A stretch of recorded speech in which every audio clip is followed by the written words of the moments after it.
Hi everyone, this video is struggles of going out with TSW, and I do have a bit of a cold, so I kind of sound a little bit different, so I'm sorry if that's annoying. So I've been going out more recently. I've been trying to go out once a week with my friends.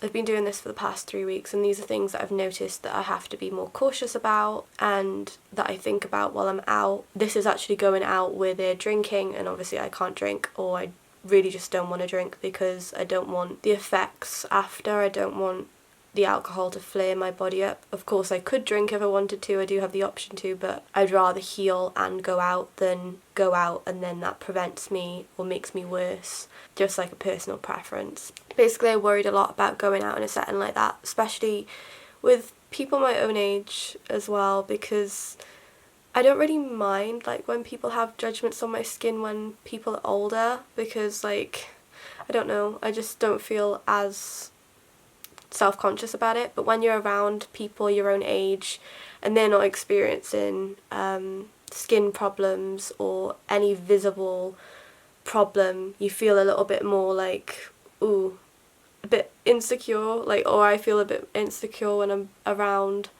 other healthy people my own age, because that's my goal, to literally not worry when I go out about my skin. These are things that I've noticed, but before going out like this I would go out like once or twice a week, or I'd try to go out for an hour to like my local shopping centre, and even doing that my skin would suffer after because I'm putting tighter clothes on and then my skin weeps and is irritated by the clothes. So when I come home and I change back into my jammies or like looser clothes, my skin will weep for a while and then it will heal again over the next couple of days. Then I'll put clothes on again and then the cycle will continue. It'll get a bit better and then it'll get worse because I've been out. So when I say I can only go out twice a week or I can only go out once a week, it's not because I don't want to go out more, it's just my body would suffer if I went out more than twice a week. So I have like an area that I have to wear tight clothes on to go out, where if someone doesn't have that issue, hopefully that would be a bit better for them, but I have it on my bust area, so wearing bras and stuff like that, it's very difficult when you come home and it just peels off and it hurts, it's painful.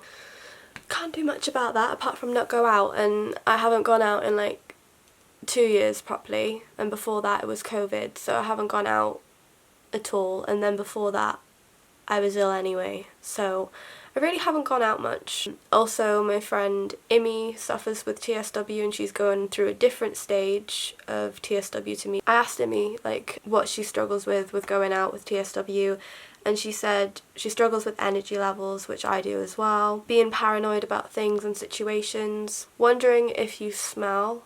I don't struggle with this anymore, but when you're in like the beginning, middle stages, and sometimes this can happen randomly, you have like this metallic smell that you just can't really get rid of. It's like you can wash every day, every hour, and you still have that smell on you, and it's basically all the chemicals coming out of your body, I think. And then having to take food with you when you go out. So I take food with me everywhere, like even when I went out last Friday I took a packet of crisps in my bag because I know everyone normally goes to McDonald's. And the same when I went down to Brighton, Kate and Jamie would eat out sometimes, but I can't eat anything, so then I'd go home and I'd cook something for myself. Also, being in stressful situations or uncomfortable situations can also cause my skin to kind of flare. So there was one night when we were getting a taxi home and this taxi driver, he wasn't very nice at all, and we wanted to change our stops from 2 to 1, and I was the only sober one. The other 2 girls were like nearly falling asleep, or like they were quite, you know, like sleepy from the alcohol, so I was quite aware of what was going on. And I said, oh, can we just change once to 1 stop rather than 2? And he was like, F no, like no, I'm not going to do that. And I was like, excuse me. And then he was like, oh yeah, that's fine. It's just not a good situation to be in, especially at 4 o'clock in the morning when someone's talking to you like that, personally. And then my skin was like weeping a lot the next week because I was in an uncomfortable situation that I didn't like being in. To the majority of people, that wouldn't stress someone out to that extent where their skin would go backwards a lot, but that stressed me out a lot, because it was the worry of, is this guy going to actually take us home? Because after saying something like that, you're a bit more on edge. And then because your body is so sensitive with what you're going through anyway, it will come out through my skin. Trying to find clothes that won't irritate the skin. So the place I have it irritates it every time I go out, so that's kind of like something that I just have to deal with and know when I come home that it's going to be worse than when I went out. Also wanting to cover the skin that's affected. So the skin that's the most affected, that's visible to others, is my hands, and people do notice it. They do look different. Do you know what I mean? Like it's something that is noticeable, I guess, but if it's dark then you won't. But I've kind of got used to having TSW on my hands because I've had it since the beginning. And also people do ask questions, at least they have to me, and obviously when people are intoxicated they ask questions a lot more than when someone is sober, because they kind of just let the questions pop out, which is fine, I don't mind, but they always ask if it's eczema, and I don't like saying it's eczema because it's not, but it's also having that conversation with someone that I don't really want to have for an hour. Do you know what I mean? It's not something you can really explain in 2 seconds. And then being worried about what it's going to look like when you get home, and what it's going to feel like when you get home, and how it's going to be. So like I know that I've been walking from one place to another, and like nobody's been talking, or someone's been talking and I'm on my own, and in my head I'm like, oh my god, what's my skin going to be like when I get home? How bad's my skin going to be? So those like questions will run in my mind, like a little bit of anxiety, but you know, again, it is what it is. Also trying to do what everyone else is doing, trying to keep up with everyone. Also wanting your night out to be amazing, because you know that you're like potentially putting your body backwards because of going out, so you don't want, like at least me, like I don't want a bad night out and then my skin to be bad. I'd rather have an amazing night out and then my skin be bad than have a bad night out and bad skin, because then it feels like it wasn't worth it.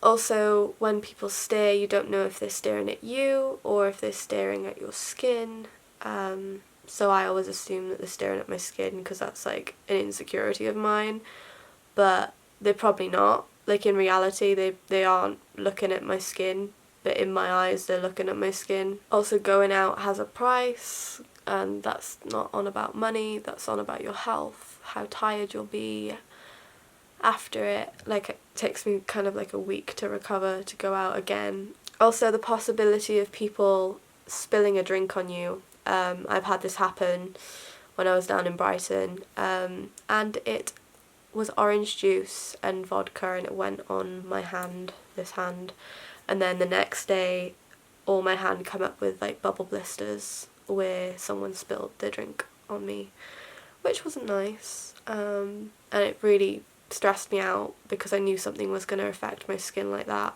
It's only happened once, it hasn't happened again, so I'm happy about that, touch wood. The pain you can be in while going out, like sometimes my skin can be really painful, especially in joints, and then other times it feels okay, so it depends on how my skin is when I go out, but that's also something that someone with a skin issue can experience. Also, when I go out I put bandages underneath my clothes so it doesn't come through my clothes if it does weep or if it does bleed. Also worrying if you look different from when you first went out to now, because I put moisturiser on when I go out originally, so I worry if that moisturiser dries out throughout the night and then my face looking really dry. That's what I worry about, because I keep like a little jar of moisturiser in my bag as well, just in case that happens, which it does happen every now and then, and you have like little bits of flakes on your face and you just have to like, no. Also, I don't do this anymore, but for about 1.5 years, wherever I went, I took ice packs with me, because ice packs were the only thing that could ever stop me scratching. But yeah, that's all that I can really think of right now. Obviously these can apply to any situation, but I've been going out like to pubs and clubs at the minute, and these are the things I've noticed while I've been out. It is it is very difficult to go out, and it's very difficult for people to understand, even friends. It is just difficult for them to understand sometimes. The majority of the nights I've had, it's been worth going out, and it's been worth trying to meet people my own age, because obviously when you're ill you don't really meet new people, you don't meet new people in your area, you don't really experience or have conversations with people your own age, especially if you don't have any siblings as well. So it can be extremely isolating, so it's kind of nice to kind of go out and meet people and have conversations with people, but maybe that's just me. So I hope you enjoyed this video. Please like, subscribe, comment, put the bell notifications on, and hopefully I will see you in the next video.